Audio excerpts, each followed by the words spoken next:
Hello everyone, welcome to all of you at mobile Pathshala. कैसे हैं आप सभी? I hope guys all of you are doing great and super. आज के session में हम डिस्कस करने वाले हैं क्लोज टेस्ट। इसकी स्पेलिंग में जितना हम लोग कंफ्यूज होते हैं, वैसे इसका नाम है क्लोज टेस्ट। कभी लोग सोचते हैं SE है या फिर ZE है, बहुत सारी कंफ्यूजन्स हैं।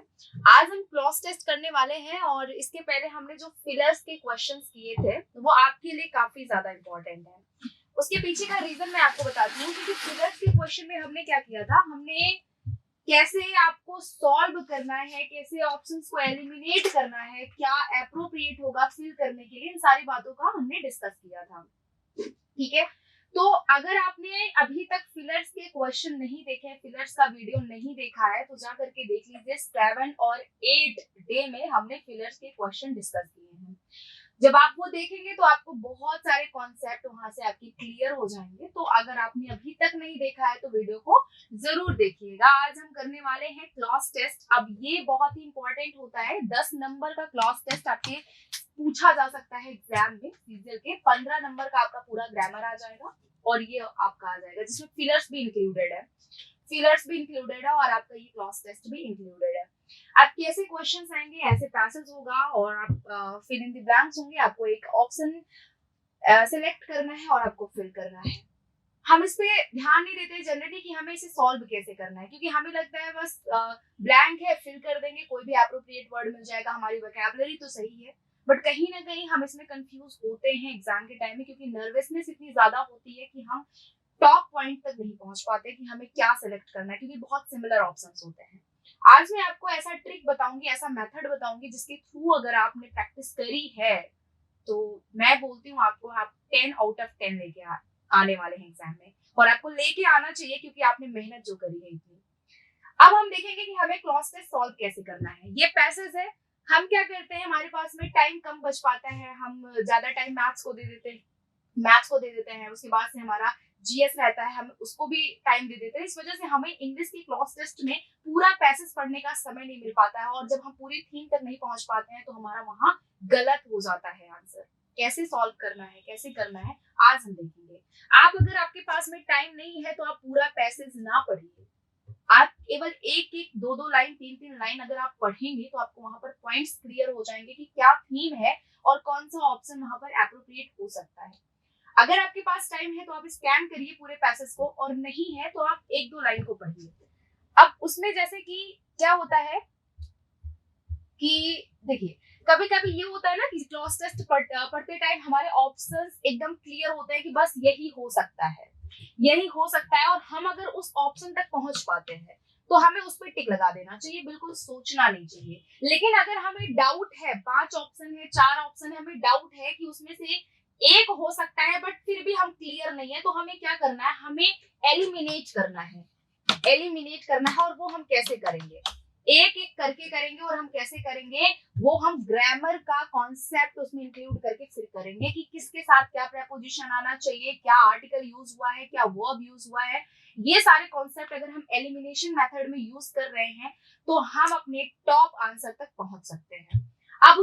अब हम करेंगे, ठीक है, कैसे एलिमिनेट करना है। एलिमिनेशन का तो मैंने आपको ग्रामर मेथड बताया। एलिमिनेशन की मैं 3 मेथड बताती हूँ। पहला तो आपका ग्रामर है जो मैंने अभी आपको बताया। दूसरा आपका मीनिंग है, ऑप्शंस की मीनिंग जो दी हुई है वहां पर वर्ड्स, उनकी मीनिंग। और तीसरा आपका सेंस है। अगर आपने ये तीनों इंक्लूड किया है अपने ऑप्शन को एलिमिनेट करने में तो आप सही आंसर तक पहुंच जाएंगे। ये 3 ऐसी जरूरी बातें हैं एलिमिनेशन के लिए कि इसके थ्रू अगर आपने नहीं तैयारी बहुत अच्छे से करी है क्लॉज टेस्ट की, तो आपने ग्रामर तो पढ़ा है ना, इसके थ्रू आप एलिमिनेशन तक पहुंच जाएंगे और ऑप्शन आपके वहां पर करेक्ट हो सकते हैं। अगर आपका क्लियर है तो आप लगा के निकल जाइए। अगर नहीं क्लियर है, क्योंकि जनरली यही होता है ना, बहुत प्रेशर में होते हैं, बहुत नर्वस होते हैं, तो नहीं क्लियर है तो आप ग्रामर, मीनिंग और सेंस पर जाइए, और तीनों को यूज करने के बाद से अपने आंसर्स को क्या करिए, एलिमिनेट करिए। ठीक है, अब देखिए हम कैसे इसको यूज करते हैं। आ जाइए फटाफट से। और स्टार्ट करने से पहले गाइस मैं आप लोगों को बस इतना बोलूंगी कि प्लीज सेशन को शेयर कर दीजिए, लाइक कर दीजिए, और पहली बार अगर चैनल देख रहे हैं, पहली बार आप चैनल पे विजिट कर रहे हैं, तो चैनल को सब्सक्राइब करना ना भूलिएगा। मैं आपको ऐसा मजेदार टेक्निक बताऊंगी, ऐसी मजेदार ट्रिक्स बताऊंगी जिसके थ्रू आप ये सारे मेथड को सीख सकते हैं और बहुत कम टाइम में क्लॉज टेस्ट के क्वेश्चंस को अटेम्प्ट कर सकते हैं। तो लिंक को शेयर करके चैनल को सब्सक्राइब करके और वीडियो को लाइक करके आप तुरंत आ जाइए। चलिए स्टार्ट करेंगे हम। देखिए, even after 69 years of independence, देखिए 69 है मतलब ये पास्ट का आपका है टाइम और ये आपका प्रीवियस ईयर क्वेश्चन है। Even after 69 years of independence it is disgraceful, ऐसा बहुत अपमानजनक बात है, that we are yet to put our infrastructure in dash, कि अभी तक हमने अपने इंफ्रास्ट्रक्चर को इन डैश नहीं किया है। ये बहुत शर्म वाली बात है, बहुत अपमान वाली बात है कि अभी तक इंफ्रास्ट्रक्चर जो हमारा वो है वो डैश नहीं हुआ है। इन क्या है? इन प्रेपोजिशन है। प्रेपोजिशन के बाद नाउन और प्रोनाउन आता है। प्रेपोजिशन के बाद नाउन और प्रोनाउन आता है। ये डैश है और यहाँ पर क्या आ सकता है? या तो नाउन आ सकता है या तो प्रोनाउन आ सकता है। अभी तक हमने डैश नहीं किया है इंफ्रास्ट्रक्चर को अपने। ऑप्शन देखेंगे क्या हो सकता है। पहला ऑप्शन है आपके सामने ऑर्गेनाइजेशन। क्या है? ये पार्ट ऑफ स्पीच, ये नाउन है। रूइंस क्या है? ये वर्ब भी है और ये नाउन भी है। प्लेस क्या है? ये नाउन है और विसिनिटी क्या है? ये भी नाउन है। अब हुई कंफ्यूजन, कैसे क्या करना है हमें। ठीक है, 69 ईयर्स हो गए हैं, ये बहुत डिस्ग्रेसफुल वाली बात है, बहुत डिसरिस्पेक्ट वाली बात है कि हमारा जो इंफ्रास्ट्रक्चर है वो भी डैश नहीं हुआ है। आपने एक ईडियम तो पढ़ा होगा, आपने पढ़ा होगा पुट इन प्लेस। ठीक है, पुट इन प्लेस। अब बताइए, पुट इन प्लेस का मतलब क्या होता है? किसी चीज का सही समय पर होना। ईडियम बहुत जरूरी है, जरूर पढ़ के जाइएगा आप सीजल के एग्जाम में, ईडियम बहुत जरूरी है। ऐसे ही इडियोमेटिक एक्सप्रेशंस आपके दिमाग में अगर नहीं रहे तो आप बहुत सारे क्वेश्चंस को गलत करने वाले हैं। अभी मैं 2-3 क्वेश्चंस आपको ऐसे इसी क्लॉज टेस्ट में कराऊंगी जहां ईडियम भी आपका वहां पर बनेगा और ईडियम अगर आपको नहीं पता है तो भी आप गलत करने वाले हैं। तो क्लॉज टेस्ट एक ऐसा टॉपिक है जो हर ग्रामर का निचोड़ है और हर ग्रामर का निचोड़ उसमें जरूरी है कि आप अपना पूरा दिमाग इस तरीके से लगाइए। Put in place, put in place का मतलब होता है किसी चीज का सही समय पर होना, किसी चीज का सही समय पर होना। ये पुट के साथ इन आया है और यहाँ क्या होना चाहिए था? प्लेस होना चाहिए था। Even after 69 years of independence it is disgraceful that we are yet to put our infrastructure in place। अभी तक हमने अपने इंफ्रास्ट्रक्चर को सही सेट नहीं किया है, ठीक ठाक नहीं किया है। ये तो हमारी हुई बात। आगे के हम देखेंगे sentences. There are 2 type of infrastructure in the country. Country में 2 तरह के इंफ्रास्ट्रक्चर्स हैं। One is the basic infrastructure such as water supply, drainage, education etcetera, and the other is for comfortable such as excellent road. और जो दूसरा वाला है वो क्या है? कंफर्टेबल के लिए है, जैसे excellent road, high speed train etcetera. We have not dash on either. हमने दोनों अभी तक नहीं किया है। दोनों ईदर है तो दोनों की बात हो रही है, पहले वाले की भी और दूसरे वाले की भी बात हो रही है। ध्यान से, we have not dash on either, हमने दोनों नहीं किया है अभी तक। हैव यूज हुआ है, आप देख सकते हैं हेल्पिंग वर्ब है और इस हैव के बाद जो वर्ब आती है वो थर्ड फॉर्म में आती है, यानी यहाँ जो वर्ब आएगी वो थर्ड फॉर्म की वर्ब होगी। और कैसा होगा? वी हैव नॉट, यहाँ कोई पॉजिटिव वर्ब आएगी कि अभी तक हमने ये काम तो किया ही नहीं है, मतलब पॉजिटिव आएगा, मतलब जो वर्ब आएगी वो पॉजिटिव आएगी। फटाफट से चेक करते हैं क्या हो सकता है। सेकेंड वाला accomplish, accomplished होता, we can consider accomplish है, eliminate होता है। attend हो सकता है क्योंकि वर्ब की इधर ed फॉर्म है। delivered है तो ये भी हो सकता है, कंसीडर कर सकते हैं। plants, प्लांट होता तो हम कंसीडर करते हैं, यानी कि ये भी एलिमिनेट होता है। पेरिसिंग का मतलब होता है डिस्ट्रॉय करना, मतलब ये भी एलिमिनेट होता है। आईएनजी फॉर्म में वर्ब दी हुई है। अब हमारे पास में 2 वर्ब्स हैं, अटेंड है और डिलीवर्ड है। अब चेक करते हैं कि क्या हो सकता है। देखो, we have not dash on either, अभी तक हमने दोनों को नहीं किया है, कुछ पॉजिटिव वर्ब आना चाहिए। एक तो हमने सिलेक्ट किया, क्या? अटेंड किया, दूसरा किया डिलीवर्ड किया। क्या हो सकता है इधर? अब ऐसा कौन सा वर्ब है जिसके साथ ऑन आता है? क्या वर्ब है? अटेंड के साथ कभी भी प्रेपोजिशन ऑन नहीं आता है, यानी कि ये भी एलिमिनेट होता है क्योंकि हमारा आगे ऑन प्रेपोजिशन दिया हुआ है। ध्यान से, आगे क्या है, ऑन प्रेपोजिशन है, यानी अटेंड तो इधर नहीं आ सकता है। ऑप्शन क्या बनेगा, सी आपका डेलीवर्ड। क्या हुआ, हमने अपना देखा कि इधर थर्ड फॉर्म की वर्ब चाहिए, थर्ड फॉर्म की वर्ब तो हमें मिल गई, लेकिन प्रेपोजिशन जो ऑन मिला उससे हमने डिसाइड किया कि हम कौन सा वर्ब इधर यूज कर सकते हैं, कौन सा एलिमिनेट कर सकते हैं। सो यहाँ क्या होगा, सेकेंड फॉर्म में गाइस आपका होगा डेलीवर्ड ऑन ईदर। ठीक है, डिलीवर के साथ जो आपका प्रेपोजिशन आता है वो आता है ऑन। नेक्स्ट हम देखेंगे व्हाट इज द प्रॉब्लम, दिक्कत क्या है। It is lack of money और फंड्स, लैक ऑफ मनी यानी पैसों की कमी के वजह से या फंड्स की वजह से ये दिक्कतें आ रही हैं, इंफ्रास्ट्रक्चर इतना ढीला है हमारा। It may not dash be सो, ऐसा बिल्कुल भी नहीं हो सकता है। इट में बी नॉट डैश सो, ऐसा शायद डैश ना हो। ठीक है, ये बी आपका वर्ब है, मे के साथ मॉडल वर्ब्स के साथ आपने पढ़ा है ग्रामर में, वर्ब की कौन सी फॉर्म, फर्स्ट फॉर्म आएगी, यानी यहाँ जो भी वर्ब आएगा वो फर्स्ट फॉर्म में होगा क्योंकि मे का यूज हुआ है। मे नॉट डैश वर्ब की फर्स्ट फॉर्म बी सो। देखते हैं क्या हो सकता है, कॉल्ड, सिमिलर, हैपन, रिलेक्टेंटली और नेसेसरीली। ठीक है, कॉल्ड हो सकता है ये वर्ब की इधर सेकेंड फॉर्म, चलो इसको कंसीडर कर सकते हैं। सिमिलर क्या है, सिमिलर आपका एडजेक्टिव भी है और एडवर्ब भी है, लेकिन ये तो भी नहीं हो सकता। हमें क्या चाहिए, हमें तो वर्ब चाहिए, तो मतलब ये भी इनकरेक्ट हुआ। हैपेंड होता तो हम इसको सोच सकते थे, हाँ सॉरी ये चीज देखो, मे के साथ में क्या आएगा, मे के साथ वर्ब की फर्स्ट फॉर्म आएगी, यानी कॉल्ड नहीं होगा। ठीक है, सिमिलर भी नहीं होगा, एडजेक्टिव एडवर्ब है। हैपन हो सकता है, इसको कंसीडर करते हैं। रिलेक्टेंटली आपका क्या है, एडवर्ब है, एडवर्ब भी आपका आ सकता है क्योंकि बी क्या है, बी वर्ब है और वर्ब में आपका एडवर्ब क्या करता है, मीनिंग ऐड करता है, मतलब हम इधर एडवर्ब भी यूज कर सकते हैं। अब देखिए, रिलेक्टेंटली और नेसेसरीली ये भी क्या है, एडवर्ब है। ये क्या है, ये भी आपका वर्ब है, फर्स्ट फॉर्म की वर्ब है। अब हम क्या यूज करेंगे, हैपन, रिलेक्टेंटली या नेसेसरीली, क्या यूज हो सकता है। अब जरा क्वेश्चन पे आ जाओ, it may not dash be so. Happen के साथ क्या आता है, हैपन के साथ टू आता है। ठीक है, हैपन के साथ प्रेपोजिशन टू आता है, यानी कि टू नहीं यूज हुआ है तो हैपन भी कट हो गया। रिलेक्टेंटली का मतलब होता है अनिच्छा, यानी बिल्कुल किसी बात का डिजायर ना हो, किसी चीज का डिजायर ना हो। क्या रिलेक्टेंटली आएगा यहाँ पर अगर हम यूज करें तो, it may not reluctantly B सो, बिल्कुल नहीं, ऐसा बिल्कुल अनिच्छा से नहीं हुआ है, जी नहीं। यहाँ ऑप्शन क्या बनेगा, नेसेसरीली, यानी कि आवश्यक रूप से ये दोनों बातें नहीं हो सकती हैं कि लैक ऑफ मनी और फंड से ऐसा हुआ हो कि इंफ्रास्ट्रक्चर वीक चला गया। लैक ऑफ मनी इसका रीजन नहीं है, आवश्यक रूप से it may not necessarily B सो, यानी आवश्यक रूप से ये इसका रीजन नहीं है कि लैक ऑफ मनी और फंड की वजह से इंफ्रास्ट्रक्चर हमारा क्या हो गया, वीक हो गया। समझ में आ रहा है तो लाइक शेयर करते रहिएगा।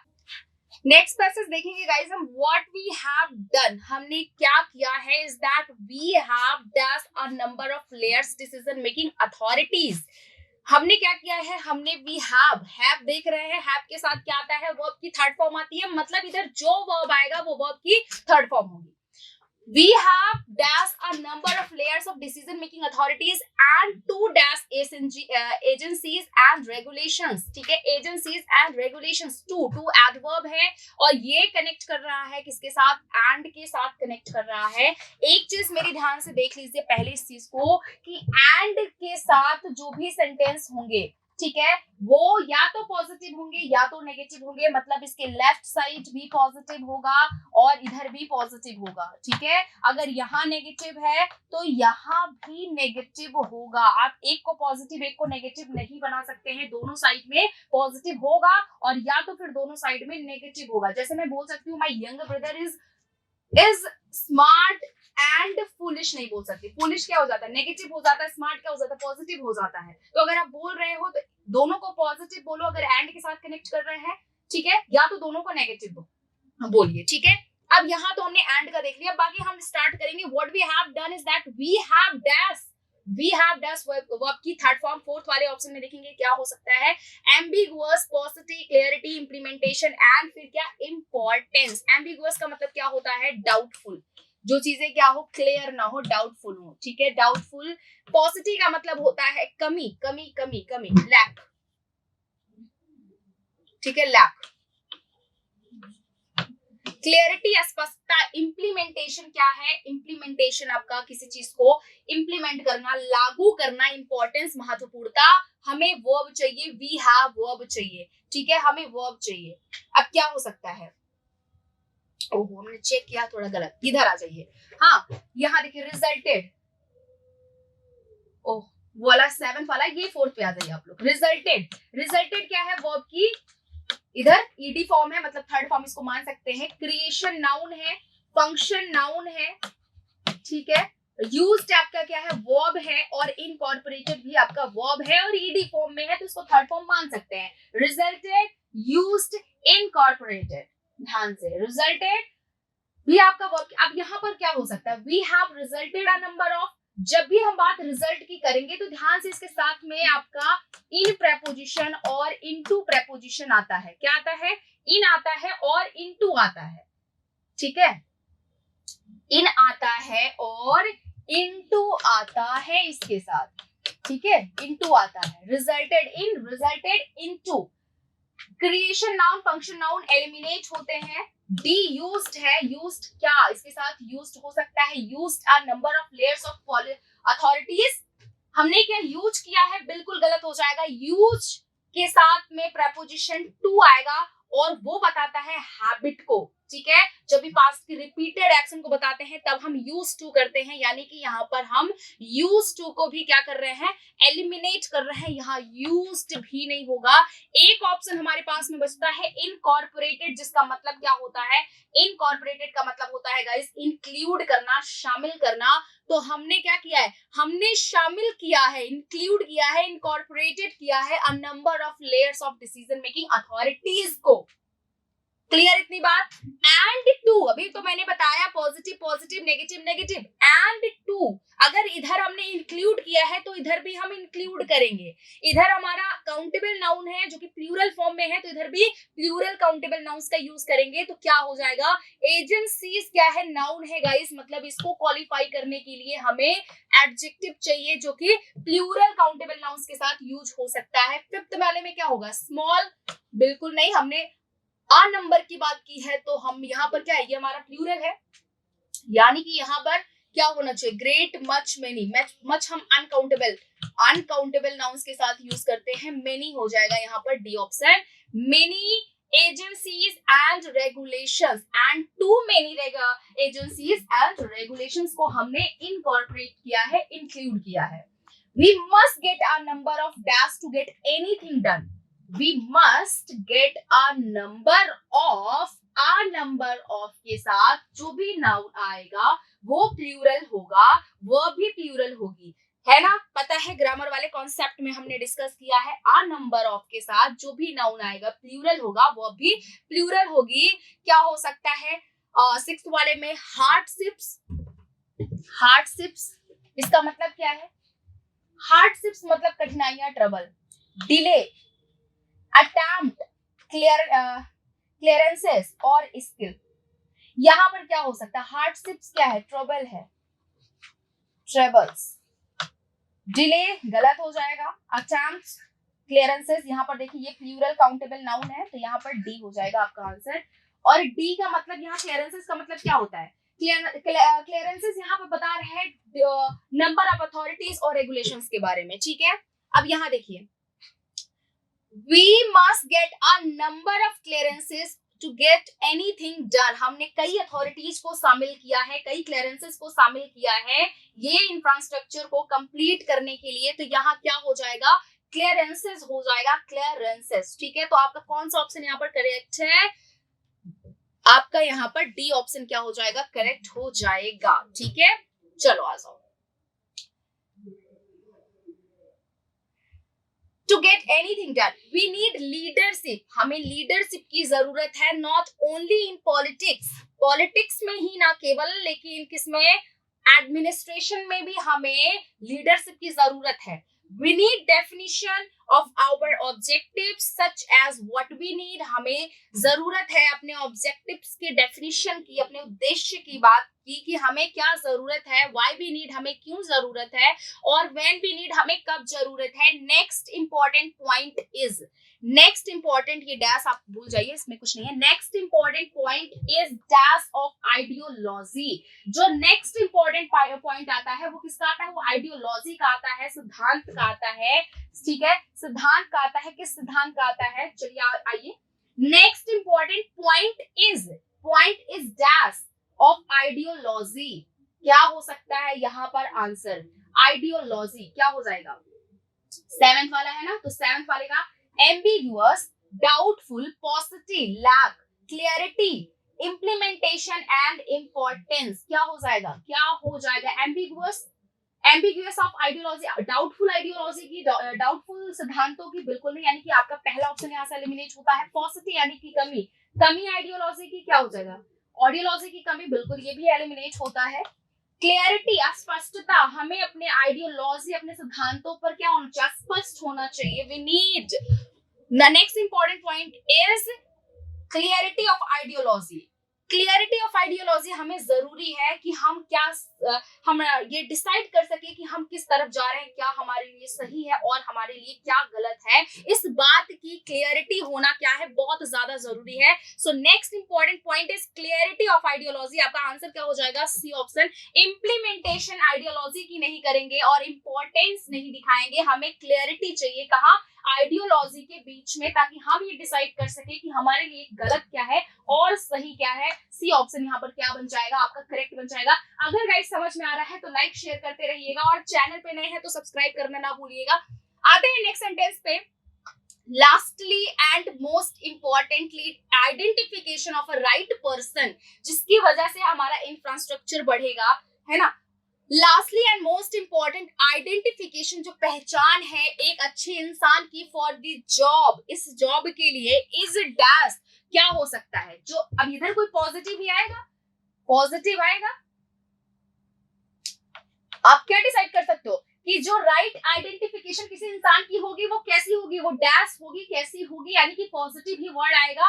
अगर हम एयर वाले में देखते हैं तो इनहेरिटेड हमें वर्ड मिलता है, जिसका मतलब होता है किसी चीज का, मतलब इसका मतलब होता है हमें पूर्वजों से मिला हुआ विरासत, ठीक है, विरासत इसको हम बोल सकते हैं, विरासत, इनहेरिटेड। ट्रिवियल का मतलब होता है तुच्छ चीज, यानी कि एकदम मीनिंगलेस कोई चीज हो। डिजायरेबल, डिजायरेबल यानी हमारी इच्छा पर डिपेंड करता है कि हम करें या ना करें। फैलेबल का मतलब होता है इरोनियस, यानी कि गलत, ठीक है,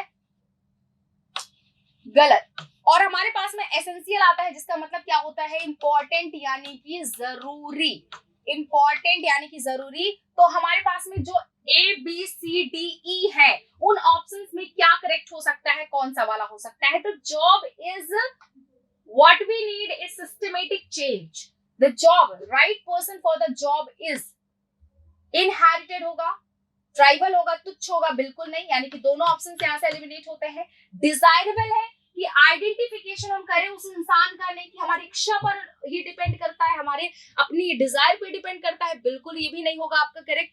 तो यानी कि डिजायरेबल यहाँ से इरोनियस तो होगा नहीं, फॉलिबल तो होगा नहीं, एसेंशियल हो जाएगा आपका करेक्ट ऑप्शन, कि जरूरी है, एसेंशियल है, इंपॉर्टेंट है कि हम ये डिसाइड करें कि हमारा जो इंफ्रास्ट्रक्चर जॉब के लिए जो भी पर्सन शामिल हो रहे हैं, जिनको सिलेक्ट किया जा रहा है, उनके पास क्या क्या क्वालिटीज होनी चाहिए, ठीक है।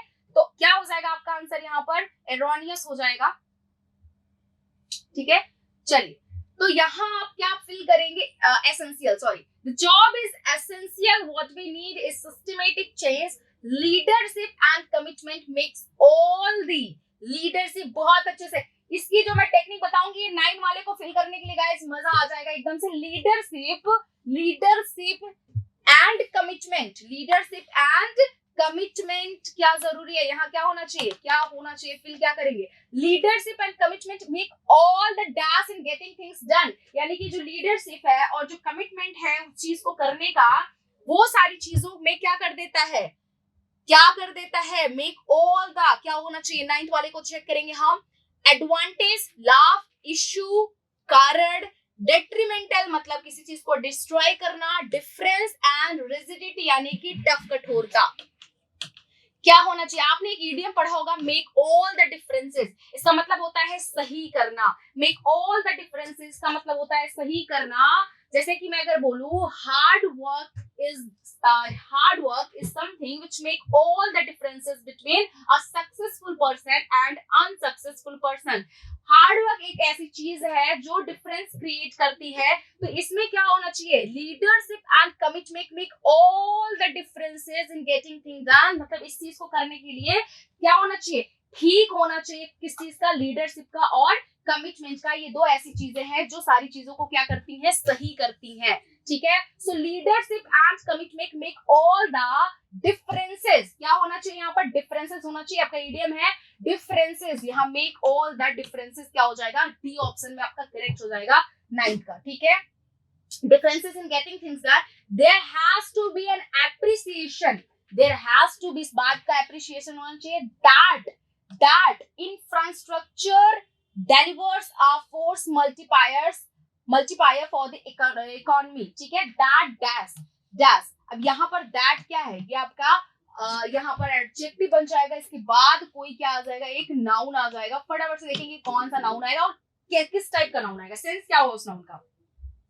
There has to be an appreciation that in infrastructure delivers a force multiplier for the economy। अब देखेंगे 10th वाले में क्या होगा। Building, developing, investment, copious and giving. Building, अगर हम यहाँ पर बिल्डिंग फिल करें, देखते हैं building, that building in infrastructure, बिल्कुल नहीं, इंफ्रास्ट्रक्चर खुद बिल्ड करेगा उस चीज को, तो बिल्डिंग यहाँ पर क्या हो रहा है? एक्स्ट्रा सेंस दे रहा है। Developing infrastructure, investment. एक बात बताओ, डेवलपिंग सही है या इन्वेस्टमेंट सही है? थोड़ा सा दिमाग लगाना। कॉपीज का मतलब होता है अत्यधिक और गिविंग का मतलब होता है देना, और दोनों यहाँ पर कोई सेंस नहीं दे रहे हैं।